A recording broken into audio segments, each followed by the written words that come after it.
Can't find your SoFi debit card and feel a pang of panic? Before you cancel it, you can freeze it. Today, I'm showing you how to use this powerful security feature in the SoFi app, instantly. Welcome back to Guide with Samuel.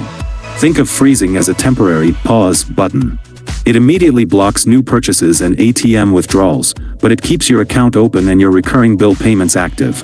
To freeze your card, open the SoFi app and tap on your SoFi Money account. Find the Manage Debit Card section, and you'll see a clear option to freeze card. Just toggle it on. If you find your card tucked in a jacket pocket later, unfreezing it is just as easy. Go back to the same spot and toggle the freeze off. Your card will be active again in seconds. And that leads to my crucial pro tip: freeze first, search later. The moment you suspect your card is lost, freeze it through the app. This gives you a stress-free window to look for it without the risk of fraudulent transactions. If it's truly gone, you can then proceed to order a replacement. So, just like that, you have real-time control over your card security. Has the freeze feature ever saved you from a stressful situation? Let me know your story down in the comments, and subscribe for more clear-cut guides like this one. Thanks for watching.